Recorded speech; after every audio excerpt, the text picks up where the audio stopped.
नमस्कार, आप देख रहे हैं जन टीवी उत्तराखंड और मैं हूं आपके साथ भानु दीक्षित। सबसे पहले नजर हेडलाइंस पर।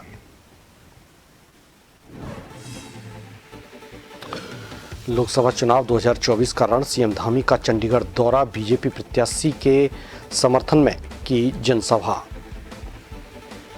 मोदी सरकार की गिनाई उपलब्धियां, सीएम धामी ने की। उत्तराखंड के मदरसों में अनियमितताओं की शिकायतों का मामला, राष्ट्रीय बाल संरक्षण आयोग ने सभी जिलाधिकारियों को किया दिल्ली तलब। देहरादून के 3 मदरसों का औचक निरीक्षण।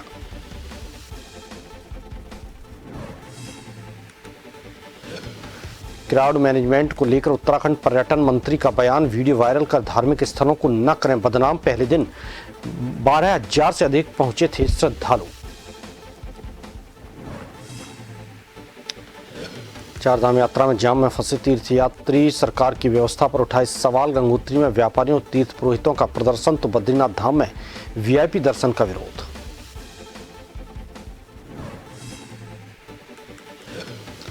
क्रेडिट कार्ड के नाम पर 22 जगहों से लाखों की धोखाधड़ी का मामला, देहरादून में उत्तराखंड एसटीएफ की कार्रवाई, कॉल सेंटर संचालक को किया गिरफ्तार।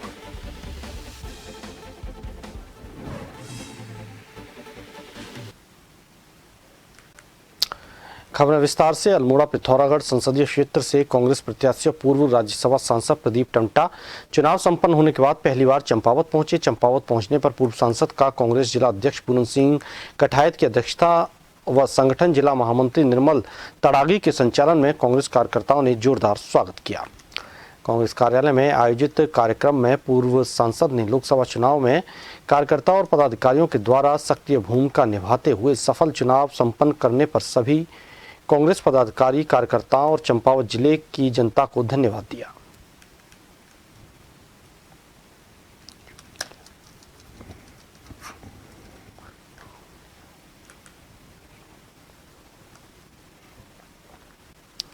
चारधाम यात्रा शुरू होने के बाद रुड़की आरटीओ कार्यालय पर ग्रीन कार्ड बनाए जा रहे हैं। भीड़ होने की वजह से कुछ दलाल भी इस काम में संलिप्त हो गए थे।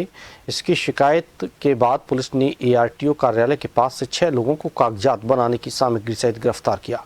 पूरे मामले के बाद रुड़की आरटीओ ने भी दलाली करने वाले लोगों पर कड़ी नज़र रखनी शुरू कर दी है। रुड़की एआरटीओ एल्विन रॉक्सी ने कहा कि आरटीओ कार्यालय के साथ साथ कार्यालय के बाहर बैठने वाले लोगों पर भी उनके स्तर पर कड़ी नज़र रखी जा रही है।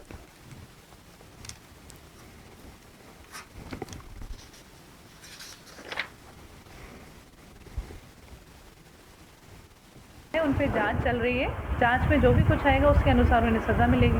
क्या कर रहे थे वो? जो हमने देखा तो उनके पास कुछ फाइल्स मिली हैं। फाइल्स पुलिस ले गई है जांच के लिए, तो पुलिस लैपटॉप भी लेके गई है, कुछ फ़ोन्स भी ले गई हैं। जो जैसे उनकी जांच में कुछ आएगा उसके अनुसार कार्रवाई होगी। ग्रीन कार्ड ऐसे दुकान पे नहीं बनता। ग्रीन कार्ड के लिए गाड़ी दिखानी पड़ती है, तो डॉक्यूमेंट उस टाइम तो नहीं मिला था। बाकी अगर उनके फ़ोन से वगैरह कुछ मिले तो मैं कह नहीं सकती। अभी हमने पीआरडी के जवान भी तैनात किए हैं। हर चीज़ की मॉनिटरिंग की जा रही है। मैं पर्सनली खुद भी मॉनिटर कर रही हूँ। तो वहीं उत्तरकाशी के शीतकालीन प्रवास मुखवा मार्कंडेपुरी में गंगा सप्तमी को भव्य तरीके से मनाया गया। कई वर्षों से मां गंगा सप्तमी मनाई जा रही है। इस वर्ष गंगा सप्तमी कार्यक्रम में पर्यटन विभाग के तमाम पदाधिकारी भी गंगा सप्तमी में शामिल रहे। इस दौरान स्कूल की छात्राओं ने भी प्रस्तुति दी।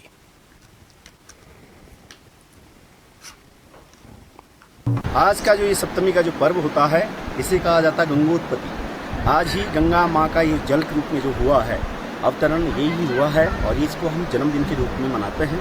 यहाँ पर जितना भी गंगा जी का जो परिवेश है, जो भी लोग तट पर निवास करते हैं, तो कहा गया है कि तव तट निकटे यस्य निवासा खलु वैकुंठे तस्य निवासा। शंकराचार्य जी कहते हैं जो गंगा के तट पर जितने भी जीव रह रहे हैं वो अवश्य ही स्वर्ग में रह रहे हैं। तो यहाँ पर जितने भी लोग हैं, हम लोगों की जो है जो भावना है माँ गंगा के लिए सर्वोपरि है। रुड़की के माधोपुर हजरतपुर ग्राम से होकर निकलने वाले निर्माणाधीन 6 लाइन हाईवे पर आसपास के कई ग्रामीणों ने मुआवजा राशि न दिए जाने का आरोप लगाते हुए एनएच के अधिकारियों के खिलाफ जमकर नारेबाजी की और कार्य को भी रुकवाया। इस संबंध में एनएच के परियोजना निदेशक प्रदीप सिंह गोसोई ने जानकारी ली गई तो उन्होंने बताया कि उनकी तरफ से सभी किसानों को मुआवजा एसएलओ ऑफिस में जमा कर दिया गया है।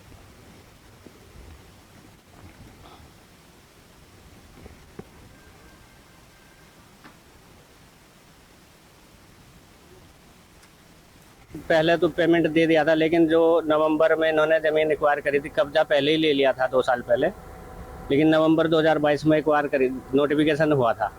उसके बाद में आज तक हमें कोई पैसा नहीं दिया। हम इनके चक्कर काट काट के थक गए। एक तो आधे रेट में ज़मीन का पैसा दिया हमें, मतलब डबल रेट है, आधा दिया है हमको, और फिर ऊपर से वो भी नहीं मिल रहा और अपना निर्माण शुरू कर दिया और पैसा हमें देने रहे। हम चक्कर काट काट के थक गए।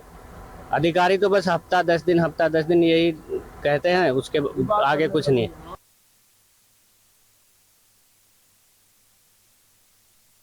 उत्तरकाशी से है, जहां विश्व प्रसिद्ध गंगोत्री धाम में तीर्थ पुरोहितों और व्यापारियों ने उत्तराखंड सरकार के खिलाफ जमकर नारेबाजी कर बाजार बंद किया है। तीर्थ पुरोहितों का कहना है कि तीर्थयात्री जाम के कारण गंगोत्री धाम नहीं पहुंच पा रहे हैं। उत्तराखंड सरकार यात्रा के संचालन में विफल हो रही है, जिसका खामियाजा यहां के लोगों को उठाना पड़ रहा है। सरकार किसी सोची समझी साजिश के तहत यात्रियों को रोक रही है। और बड़े खेद के साथ कहना पड़ रहा है कि गंगोत्री में आप देख रहे हैं पूरा गंगोत्री पूरा खाली पड़ा हुआ है, घाट भी पूरा खाली पड़ा हुआ है। 22 घंटे जो है यात्री अपनी गाड़ियों पे रात बिता रहे हैं। शासन प्रशासन की कोई व्यवस्था नहीं है। डीआरओ ने जो मलबा जहाँ पर पड़ा था वो आज भी वहीं पे पड़ा हुआ है। किसी प्रकार की कोई व्यवस्था नहीं है। गंगा पुरोहित सभा, मंदिर समिति हर प्रयास यात्रियों को जो सुविधा दे रही है, भोजन, चाय इत्यादि जो भी हम लोगों से हो पा रहा है हम पूरा सहयोग कर रहे हैं। मैं सरकार से निवेदन करना चाहता हूँ कि खाली ये 1 महीने का ही सीजन रहता है, खाली ऐसी व्यवस्था करें जो आने वाला श्रद्धालु यहाँ पर आए और अपना दर्शन करके चले जाए। लोग न तो यमुनोत्री के दर्शन कर पा रहे हैं, न तो गंगोत्री के दर्शन कर पा रहे हैं, और वापस लोग बिना दर्शन के वजह रास्तों से वापस जाना पड़ रहा है। चार धाम यात्रा जहां अपने शुरुआती दौर पर चरम पर है, हर साल यात्रियों से भरा दिखता है, वहीं दूसरी ओर यात्रियों को ट्रैफिक में लंबे समय तक रुक रुक कर चलना पड़ रहा है। समय से यात्रा न होने के कारण यात्री भी काफी नाखुश दिख रहे हैं। बात करें गंगोत्री धाम की, जहां सुबह से लेकर शाम तक यात्रियों का जमावड़ा देखने को मिलता था, वहीं अब मंदिर के प्रांगण और घाट सुनसान दिख रहे हैं। यात्री समय से धाम में नहीं पहुंच पा रहे हैं। गंगा पुरोहित सभा के अध्यक्ष संजीव सेमवाल ने प्रशासन के ढीले ढाले रवैये को देखते हुए कहा कि प्रशासन के इस रवैये के कारण यात्री समय से यात्रा न कर पाने के कारण वापस जा रहे हैं। कुछ ट्रैफिक जाम में फंसे हैं, जिससे यात्री यमुनोत्री और गंगोत्री धाम के दर्शन नहीं कर पा रहे, जो एक दुखद बात है। इस पर प्रशासन को जल्द से जल्द कार्य करना चाहिए। और बड़े खेद के साथ कहना पड़ रहा है कि गंगोत्री में आप देख रहे हैं पूरा गंगोत्री पूरा खाली पड़ा हुआ है, घाट भी पूरा खाली पड़ा हुआ है। 22 घंटे जो है यात्री अपनी गाड़ियों पे रात बिता रहे हैं। शासन प्रशासन की कोई व्यवस्था नहीं है। डीआरओ ने जो मलबा जहाँ पर पड़ा था वो आज भी वहीं पे पड़ा हुआ है। किसी प्रकार की कोई व्यवस्था नहीं है। गंगा पुरोहित सभा, मंदिर समिति हर प्रयास यात्रियों को जो सुविधा दे रही है, भोजन, चाय इत्यादि जो भी हम लोगों से हो पा रहा है हम पूरा सहयोग कर रहे हैं। मैं सरकार से निवेदन करना चाहता हूँ कि खाली ये 1 महीने का ही सीजन रहता है, खाली ऐसी व्यवस्था करें जो आने वाला श्रद्धालु यहाँ पर आए और अपना दर्शन करके चले जाए। लोग न तो यमुनोत्री के दर्शन कर पा रहे हैं, न तो गंगोत्री के दर्शन कर पा रहे हैं। उत्तराखंड के मदरसों में मिल रही अनियमितताओं की शिकायतों पर राष्ट्रीय बाल संरक्षण आयोग के अध्यक्ष मंगलवार को देहरादून के 3 मदरसों पर औचक निरीक्षण के लिए पहुंचे, जहां उन्हें मदरसों में कई अनियमितताएं मिली। आयोग के अध्यक्ष ने इन अनियमितताओं पर शिक्षा विभाग और अल्पसंख्यक विभाग को जिम्मेदार ठहराया, जबकि मदरसों की समय से मैपिंग न होने पर सभी जनपदों के जिलाधिकारी को दिल्ली तलब करने की भी तैयारी की जा रही है।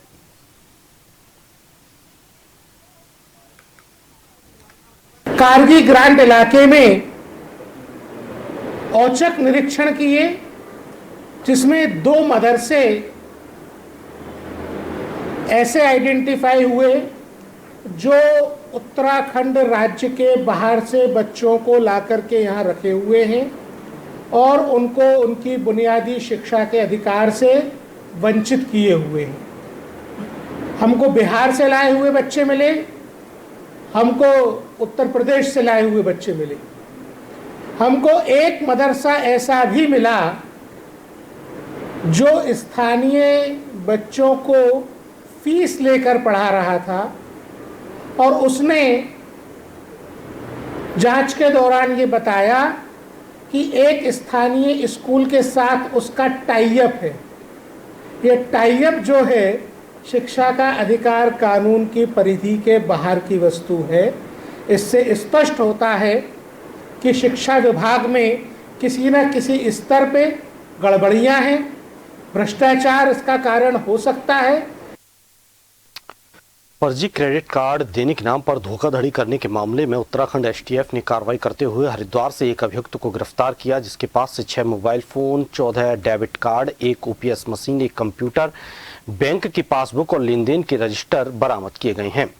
एसएसपी एसटीएफ ने बताया कि गृह मंत्रालय के 14C वेब पोर्टल पर क्रेडिट कार्ड और अन्य माध्यमों से लाखों रुपए की ऑनलाइन की 22 अलग अलग घटनाएं प्राप्त हुई थीं, जिस पर एसटीएफ ने हरिद्वार के रावली महदूद से चलाए जा रहे कॉल सेंटर पर छापेमारी की, जिसमें सेंटर को संचालित करने वाले मुख्य अभियुक्त की गिरफ्तारी की गई है।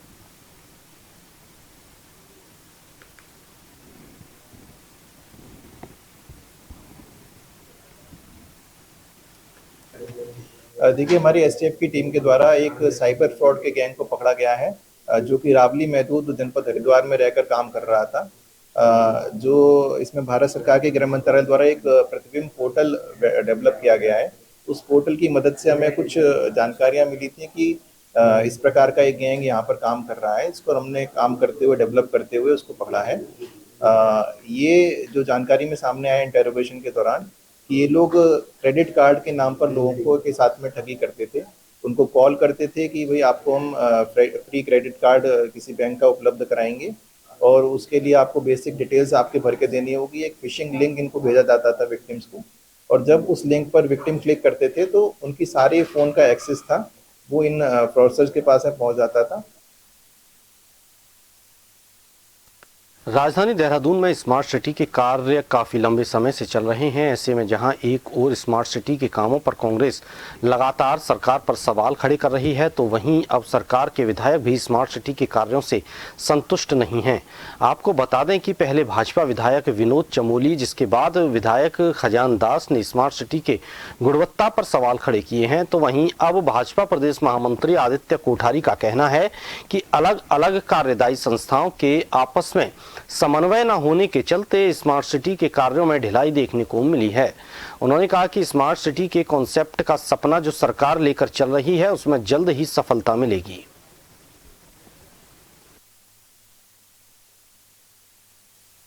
सिटी के काम जितने तेजी से होने चाहिए थे, जितने संतोषजनक ढंग से होने चाहिए थे, उतने निश्चित रूप से उस अपेक्षा के अनुरूप नहीं हो पाए। लेकिन इसमें कार्यदायी संस्थाओं के संबंध में भी कुछ दिक्कतें हैं। किसी काम के लिए कोई कार्यदायी संस्था, किसी काम के लिए कोई कार्यदायी संस्थाएं हैं। अलग अलग कार्यदायी संस्थाओं का आपस में समन्वय न होना भी इसके लिए कारण रहा है। लेकिन मैं समझता हूं कि पिछले कुछ समय से काफ़ी तेजी आई है। सड़कें हमारी ठीक हुई हैं, अन्य चीज़ें भी ठीक हुई हैं, दुरुस्त हो रही हैं। और मैं समझता हूं कि स्मार्ट सिटी का जो हमारा कॉन्सेप्ट था, जो हमारी अवधारणा थी, उसके अनुरूप जल्दी जो है इसमें सफलता मिलेगी।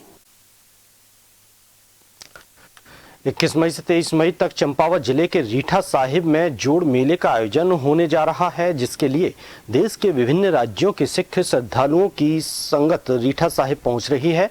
वहीं चंपावत पुलिस प्रशासन के द्वारा रीठा साहिब गुरुद्वारा जाने के लिए ट्रकों और लंबी बसों को प्रतिबंधित किया गया है, लेकिन प्रतिबंध के बावजूद सिख तीर्थयात्रियों की प्रतिबंधित 62 सीटर बसें धड़ल्ले से रीठा साहिब पहुंच रही हैं।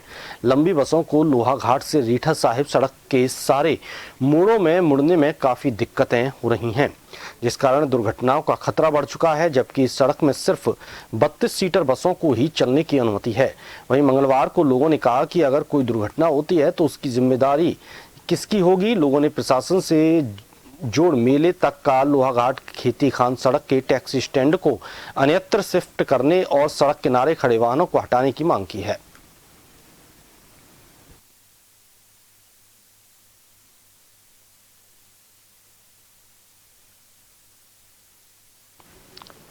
फिलहाल यहाँ रुकेंगे एक छोटे से ब्रेक के लिए।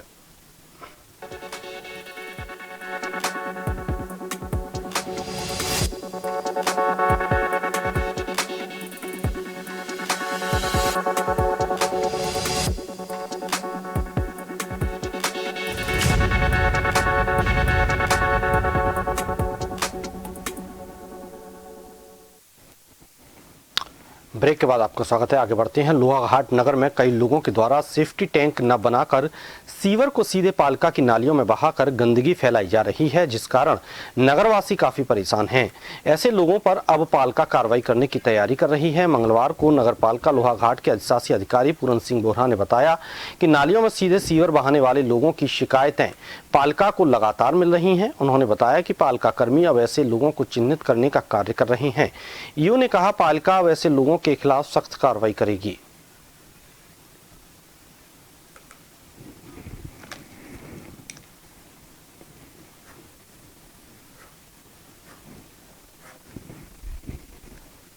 वास्तव में मैंने भी कई जगह देखा, लोगों के द्वारा डायरेक्ट अपना शिविर जो है नालियों में डाल दिया जा रहा है, जिससे कि आम जनता को कई प्रकार की बीमारियां होने का खतरा है।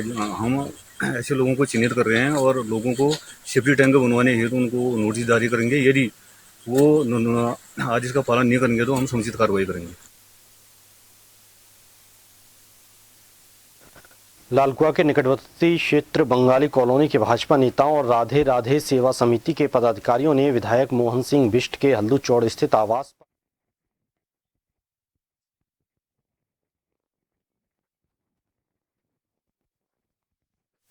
चारधाम यात्रा 2024 के दौरान यातायात को सुचारू और सुव्यवस्थित रूप से संचालित कराने के लिए ADG law and order AP Anshuman द्वारा पुलिस मुख्यालय में वीडियो कॉन्फ्रेंसिंग के माध्यम से निदेशक यातायात पुलिस महानिरीक्षक गढ़वाल, परिक्षेत्र पुलिस उप महानिरीक्षक अपराध एवं कानून व्यवस्था नोडल अधिकारी चारधाम यातायात उत्तराखंड, वरिष्ठ पुलिस अधीक्षक देहरादून, हरिद्वार, पौड़ी, टिहरी, उत्तरकाशी, रुद्रप्रयाग, चमोली के साथ बैठक आहूत कर चारधाम यात्रा में श्रद्धालुओं, यात्रियों की अत्यधिक भीड़ और यातायात जाम के दृष्टिगत जनपद प्रभारियों द्वारा यातायात व्यवस्था के सुचारू रूप से संचालन के संबंध में की गई तैयारियों की समीक्षा की गई।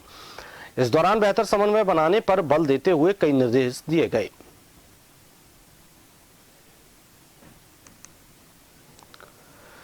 मसूरी में लगातार लग रहे जाम को लेकर हो रही समस्या को लेकर मसूरी सीईओ अनुज आर्य मसूरी पहुंचे और उनके द्वारा मसूरी की यातायात व्यवस्था को लेकर तैयार किए गए ट्रैफिक प्लान पर मंथन किया गया। इस मौके पर उन्होंने मसूरी कोतवाली में मसूरी के विभिन्न संस्थाओं के पदाधिकारियों के साथ बैठक की और उनसे ट्रैफिक व्यवस्थाओं को सुचारू किया जाने को लेकर सुझाव लिए गए। इस मौके पर Mussoorie traders and welfare association के अध्यक्ष रजत अग्रवाल, मसूरी होटल एसोसिएशन के अध्यक्ष संजय अग्रवाल, दीपक गुप्ता, नागेंद्र उनियाल ने मसूरी के विभिन्न संपर्क मार्गों को एक मार्गीय यातायात किए जाने का सुझाव दिया। सीओ अर्जुन आर्य ने बताया कि मसूरी में पार्किंग एक बड़ी समस्या है। कई मार्गों को डायवर्जन और वन वे किए जाने हैं, जिनके द्वारा स्थलीय निरीक्षण किया जाएगा।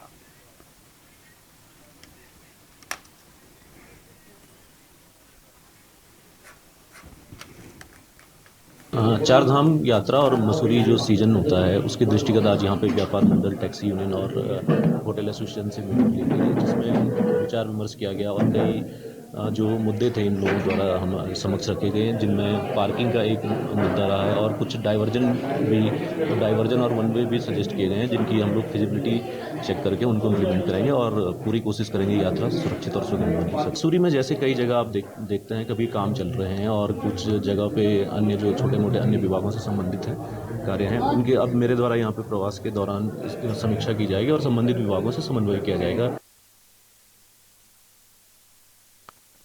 जिलाधिकारी सोनिका ने सोमवार को देहरादून स्थित ऋषिपर्णा सभागार में जनपद स्तरीय अधिकारियों के साथ आम जनता की समस्याएं सुनी, जहां जिलाधिकारी को करीब 96 शिकायतें प्राप्त हुई, जिनमें ज्यादातर शिकायतें भरण पोषण के मामले, उरेणा, आपदा, राशि दिलवाने, आपसी विवाद, धोखाधड़ी, भूमि सीमांकन, प्रधानमंत्री आवास योजना से आवास दिलवाने आदि शिकायतें प्राप्त हुई। तमाम शिकायतों को सुनने के बाद जिलाधिकारी द्वारा संबंधित अधिकारियों को निर्देशित किया गया कि आम जनता की शिकायतों का त्वरित निस्तारण किया जाए।